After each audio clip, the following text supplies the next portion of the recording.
Shalom, brothers and sisters. So I've made it no hidden fact that I firmly think, from the way I'm looking at things in the world and the way everything's lining up, that Pope Francis is the perfect candidate for the false prophet that'll bring together the one world religion and perform wonders in the sight of many in honor of the beast and all those things. He just really fits the bill for me.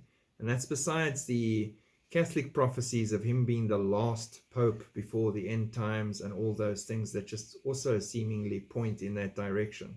So this article that came out, I just wanted to read through for you to show you who you're dealing with, if you're Catholic or if you're just watching. Pope Francis picks notorious pro-LGBT clerics to participate in the October Synod on Synodality. The list of participants for the October meeting of the Synod on Synodality has been released, with Pope Francis's personal choices including Cardinals McElroy, Kupich and Gregory, and Father James Martin. There are 50 names on the Pope's personal choices for voting members of the Synod. They include cardinals, bishops, priests, and religious sisters. Among the most notable of his picks are the following, and the list is long. These are just a few I thought I'd highlight for you. Archbishop Timothy Costello, anti-traditional Mass Bishop of Perth, who has been a key Synod on Synodality member and who shocked Australian Catholics when he oversaw an indigenous pagan ritual at the beginning of the 5th Australian Plenary Council's opening Mass.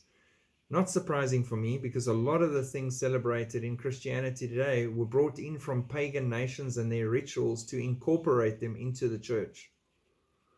Cardinal Blaise Kupich, the notorious Chicago cardinal, known especially for his promotion of LGBT masses and restriction of Latin masses, who has recently praised the heterodox German synodal way. Cardinal Joseph de Kessel, the Archbishop Emeritus of Mechelen, Brussels, who signed and approved the notorious document by his fellow Belgian bishops promulgating blessings for same-sex couples, and at their subsequent ad limina visit with Francis, de Kessel said the meeting was invariably warm and the Belgians had not been admonished for the document at all. Cardinal Wilton Gregory, current Archbishop of Washington, D.C., raised to the cardinalate by Francis in 2020 with a long list of anti-family and anti-traditional actions.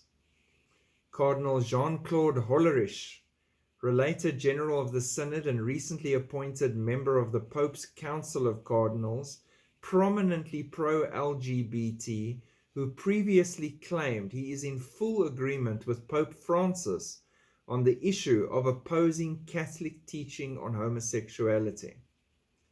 Cardinal Robert McElroy, notoriously heterodox bishop, recently raised to the cardinalate in 2022, who promotes Holy Communion for those living immoral LGBT lifestyles and who has been accused by bishops of having de facto excommunicated himself.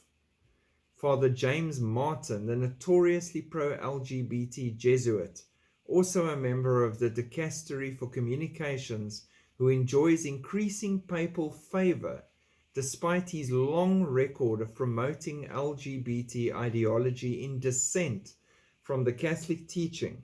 He has promoted an image drawn from a series of blasphemous homoerotic works showing Christ as a homosexual, promoting same-sex unions, and described viewing God as male is damaging. How much evil must be revealed before people see who they're dealing with? These people all standing there with their great big titles, bishops and cardinals and pope and all these things. Those titles mean nothing. Nothing. It's worth zero in the eyes of God, who sees the true heart of man. And this evil is what he promotes, because that is in line with the agenda of what's coming. And again, enforces my thinking that he is the perfect candidate for the false prophet. because he's making sure that all his people thinking the way he thinks and that he is promoted into these positions of power are ready to move and act when the time comes. And again, interesting, isn't it? October, September, all that time frame around Rosh Hashanah coming at the end of this year, all these important meetings and happenings all happening at the same time, getting all the key players together in key places so that when the crisis or shock to the world happens, they're ready to act and do something. So, interesting. God bless. Keep looking up. Shalom.